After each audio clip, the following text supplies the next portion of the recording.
Morning, Tammy. Hey. So, GR says, she talked about she had a litter with 2 swimmer puppies. I didn't know what to do. I realized that when the others were walking, follow this video, which is my one on how to take legs up, and it really worked. They were running around within a couple of weeks. Well, there you go. Absolutely correct.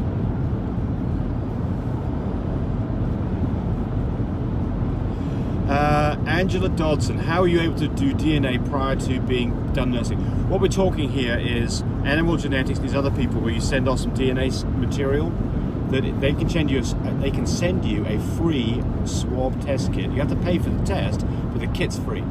You swab it in a mouse. You don't do that when puppies are nursing. And their recommendation is actually, I think, to wait until they're maybe 5 weeks old and are not weaning anymore. I've seen other things that say keep the babies and mums away for at least 6 hours before you do this. But what we do is this: you've got three ways that don't involve a cheek swab. You can remove dew claws between 3 and 7 days old. That's what we do. 3 and 5 days old. 7 days. Okay, 3 and 5 days old. You can prick one of their paws and make it bleed. They hate that. That distresses them, and I don't like doing it. And you get very little blood out. You can cut a toenail slightly short, and it'll bleed. And that one works really well. And just what I do is I clip the toenails, because they need to have their toenails clipped every now and then anyway. Start clipping toenails, and then when they don't bleed, just clip one a little bit more, and if it doesn't bleed, then clip it a little bit more, and you'll get it to the point where it bleeds. And the puppies don't hardly fuss over this at all. So that's the way I do it. Collect it onto the head of a Q-tip, cut that off, put it into a little paper pouch, send it off. And you don't even have to go with animal genetics. You don't have to order their test kit. You can print out the order form online and get it sent off immediately. That way you can get results, literally a week after they're born, you can have results in your hands. So Jep1 says, we did an AI on 90 nanomoles per milliliter. That works out to 28.3, correct. You divide by 3.18, correct. Would that be around 58 days for birth? No, it would not. So on a 28.3, that's prime territory for a TCI or a surgical, and it is 60 days from a TCI or a surgical or a progesterone level of around 25. So not 58 days, but 60 days. So don't muck it up. Get it 2 days early. That can get you in real trouble.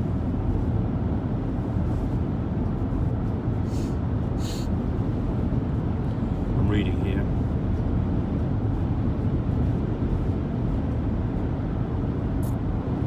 All right, that one's.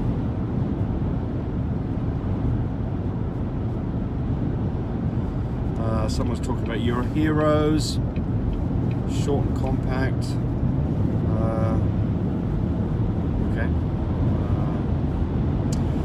Jerry Pugh. My female tested 8.4 nanograms per milliliter on Sunday. Tested again on Monday and decreased to 6.95. Should I test again in 2 days? Be safe. All tests on the one-foam machine. So the one-foam machine is typically, I think that ovulation occurs something around a 7, but it does vary. Here's the thing. When you get to that level of around a 7, test every day and watch for the numbers to dramatically increase. When you see that, the day after ovulation. Day after ovulation. So you want on a one-foam machine, I like to do a single AI on something around a 20, start breeding if I'm doing twice on the 17, finish up around a 25.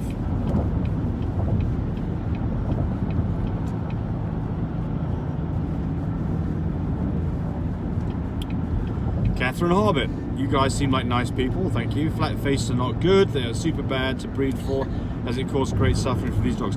Well, look, if you want a dog that has absolutely no problems of breathing, a dog with big nares and a long snout definitely has a better opportunity to have no breathing issues.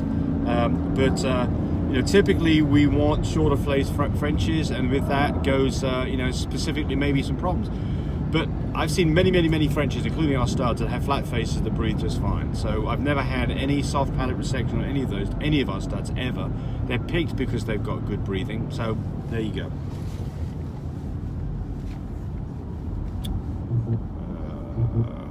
Let's keep on going here.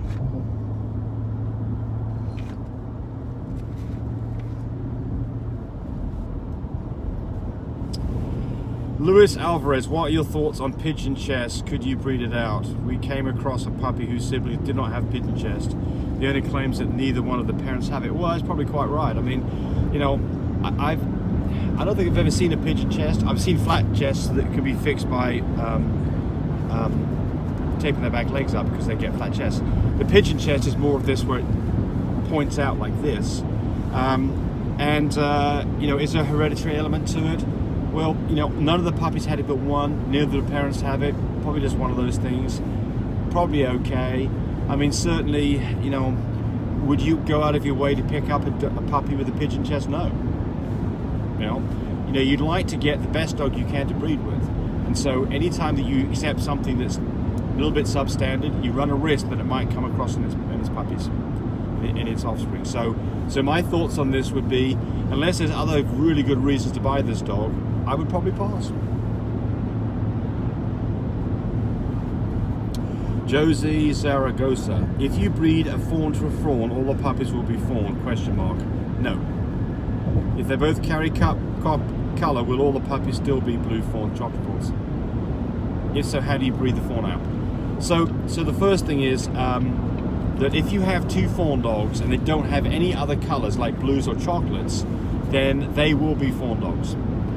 If they both carry, for instance, a copy of pied, then you get a quarter that it will be pied fawns. So the answer to this is it depends on the underlying DNA, or what's called genotype. And if they have other colours present and they both have it, then you absolutely could have those colours pop up. Do you breed fawn out? No, you don't need to breed fawn out. Fawn's not an issue at all. I'd breed to a solid color dog, like a blue and tan or a lilac and tan, and you'll get some of the. If she carries blue and cocoa as a fawn, then you'll get other colors that'll be solid, and then you'll get blue fawns. Whatever color you bred to, that's the fawn color you'll get. Yeah, so you're talking about breeding two fawns together here, and unfortunately you don't know what the DNA is. Right. That's your first mistake. But look, if you don't know the DNA, but you want to breed a fawn female to get other colours, choose a dog like a lilac, because it will give blue and cocoa to every single puppy. Right. And consequently, if that fawn dog has either of those colours, you'll likely see that up in the litter anyway, and then you'll know without doing a DNA test. But the more DNA that you get in the dog you breed to, the more likely you'll get those colours into some, or depending on the circumstances, all of the puppies.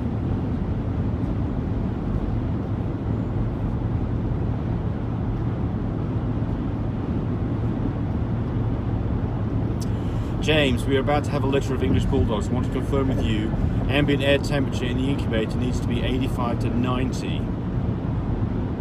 And the base of the incubator is about 90 to 95. It's fine. So it depends on whose incubator you're talking about. If you're talking about our incubators, they're kind of unique. They are not forced air incubators that require different temperatures completely. I'll set you off over here. So for our incubators, we set the floor temperature at around 38 degrees centigrade, which is about 100 degrees Fahrenheit. Remember, the puppies are getting all of their heat coming up through the floor, and it's got to be warmer than them for them to get heat, and that's about where the puppy's temperature is. That's why we set the thing to around 100. On a forced air incubator, like a brooder, pet brooder, then I don't know what that setting is, but I would guess it's more like 95, because you're heating the air up, which is enveloping the whole puppy. Now, why do we like our system better than the brooder or the other forced air products? They're not portable. They don't run on 12 volts as well as 110, where ours does. You can't take them in the car. That's number one. Number two, they're not portable because they're big and bulky and heavy, and ours have a handle on the top, and you can, especially our small incubator, is great for Frenchies. Number three, they're almost 3 times the price. They're over $1,000, maybe 4 times the price. Ours is sub $300, $299. Number five, and this is an important one, these other forced air products circulate the air around with a fan over some kind of a heating member, which is typically just a light bulb. Fans can stop working, and light bulbs can quit when you drop them. Ours, there's no moving parts. It's a heat plate with a electronic thermostat. You can drop the thing, and it's not going to break and stop working. I mean, you could drop the thing repeatedly, And you know, you might, if you just did it enough times on a hard concrete from 10 foot, you might crack the case, but you're not going to make things stop working. There was going to be something else I was going to say, and now I've completely forgot what it is. Well, I think that's covered it. So anyway, back to our incubator, or back to any incubator. Here's the things to watch out for.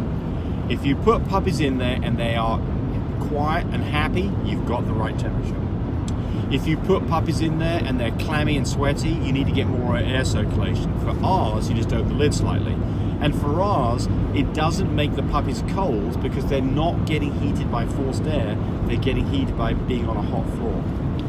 If they've got their mouths open or they're scrambling to get towards the edges, you've got it too hot, turn it down. And on any incubator, they typically don't have a method to cool things down. If you have a lot of puppies in there, they will generate heat. It can raise the temperature above what your set point is on the incubator.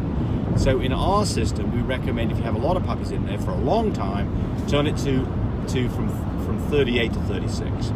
There we go. Thanks for watching the video. I really appreciate people who subscribe to me. It helps me, encourage me to do more of these videos. But do remember, disclaimer here, I am not a vet. I'm not a licensed medical professional. I'm purely a person who's been breeding dogs for the last couple of decades. Any information that you got from this video, use at your own risk. There's nothing implied here, and certainly this should not be used as a substitute for advice from your veterinarian or your medical professional. I hope you enjoyed the video. Come back for more of them. Bye.